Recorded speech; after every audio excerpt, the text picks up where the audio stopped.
ನಡಿ, ಈಗ ಶುರು ಮಾಡೋಣ.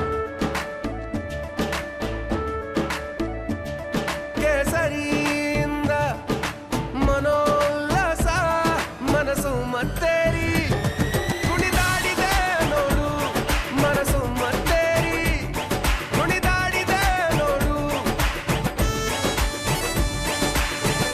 ಕ್ಷಣ ಕ್ಷಣವೂ ಆಚರಿಸಿ ಕೇಸರಿ ಹಬ್ಬ.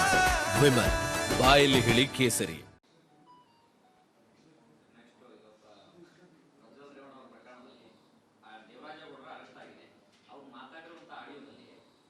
ಅಮಿತ್ ಶಾ ದೊಡ್ಡವರೇ ನಮ್ಮ ಜೊತೆಗಿದ್ದಾರೆ, ಡಿ ಕೆ ಶಿವಕುಮಾರ್ ಅವ್ರನ್ನ ಅರೆಸ್ಟ್ ಮಾಡಿಸ್ತೀವಿ ಅನ್ನೋ ಥರ ಎಲ್ಲ ಮಾತಾಡಿದ್ದಾರೆ. ಅದರಲ್ಲಿ ನೋಡಿ, ಈಗ SIT ರಚನೆ ಆಗಿದೆ.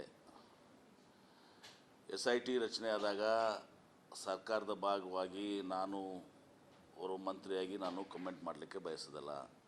ಇದೆಲ್ಲವೂ ಕೂಡ SIT ಮುಂದೆ ವಿಚಾರಣೆಗೆ ಒಳಪಡ್ತದೆ. ಯಾರೇ ಇರಲಿ, ಎಷ್ಟೇ ದೊಡ್ಡವರು ಇರಲಿ, ಏನೇ ಇರಲಿ, ಎಲ್ಲ ಆಯಾಮಗಳಲ್ಲಿ ಇವತ್ತು ತನಿಖೆ ಆಗ್ತದೆ. SIT ಮೇಲೆ ವಿಶ್ವಾಸ ಇಡಬೇಕಷ್ಟೇ. ಅವರು ತಮ್ಮ ಕೆಲಸವನ್ನು ಮಾಡ್ತಾರೆ, ಕಾನೂನು ತನ್ನ ಕ್ರಮ ಕೈಗೊಳ್ತದೆ. ನಾನು ಅವರು ಮಾಜಿ ಗೃಹ ಸಚಿವನಾಗಿ ಈ ಹಂತದಲ್ಲಿ ಯಾವುದೇ ರೀತಿಯ ಹೇಳಿಕೆಯನ್ನು ನಾನು ಕೊಡಲಿಕ್ಕೆ ಬಯಸೋದಲ್ಲ.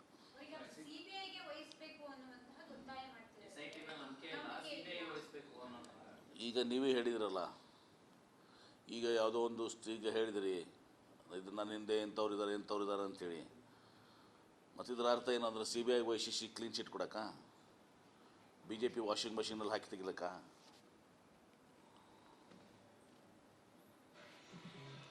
ನಮ್ಮ ರಾಜ್ಯದ ಅಧಿಕಾರಿಗಳು ಕೆಪಬಲ್ ಇದ್ದಾರೆ. ಹಿಂದೆ CBI ಅಂದರೆ ಇದೇ BJPಯವರು CBI ಬಗ್ಗೆ ಏನೆಲ್ಲ ಮಾತಾಡಿದ್ದಾರೆ ಅಂತ ಗೊತ್ತಿದೆ ನಮಗೆ. ಕಾಂಗ್ರೆಸ್ ಬ್ಯೂರೋ ಆಫ್ ಇನ್ವೆಸ್ಟಿಗೇಷನ್ ಅಂತಿದ್ರು. ನೆಕ್ಸ್ಟ್ ಕ್ವಶನ್ ಬಿಡಿ ಅದನ್ನು.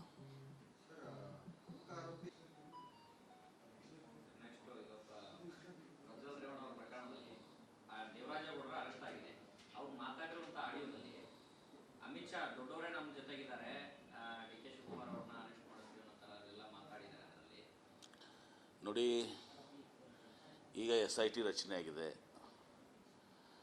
SIT ರಚನೆ ಆದಾಗ ಸರ್ಕಾರದ ಭಾಗವಾಗಿ ನಾನು ಅವರು ಮಂತ್ರಿಯಾಗಿ ನಾನು ಕಮೆಂಟ್ ಮಾಡಲಿಕ್ಕೆ ಬಯಸೋದಲ್ಲ.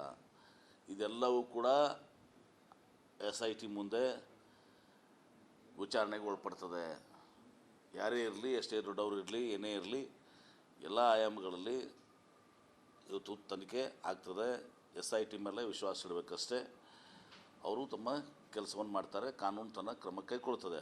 ನಾನು ಅವರು ಮಾಜಿ ಗೃಹ ಸಚಿವನಾಗಿ ಈ ಹಂತದಲ್ಲಿ ಯಾವುದೇ ರೀತಿಯ ಹೇಳಿಕೆಯನ್ನು ನಾನು ಕೊಡಲಿಕ್ಕೆ ಬಯಸೋದಲ್ಲ.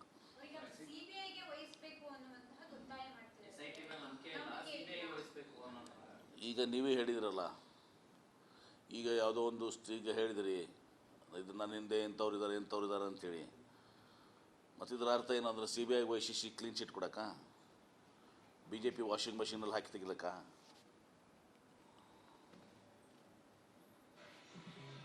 ನಮ್ಮ ರಾಜ್ಯದ ಅಧಿಕಾರಿಗಳು ಕೆಪಬಲ್ ಇದ್ದಾರೆ. ಹಿಂದೆ CBI ಅಂದರೆ ಇದೇ BJPಯವರು CBI ಬಗ್ಗೆ ಏನೆಲ್ಲ ಮಾತಾಡಿದ್ದಾರೆ ಅಂತ ಗೊತ್ತಿದೆ ನಮಗೆ. ಕಾಂಗ್ರೆಸ್ ಬ್ಯೂರೋ ಆಫ್ ಇನ್ವೆಸ್ಟಿಗೇಷನ್ ಅಂತಿದ್ರು. ನೆಕ್ಸ್ಟ್ ಕ್ವಶನ್ ಬಿಡಿ ಅದನ್ನು.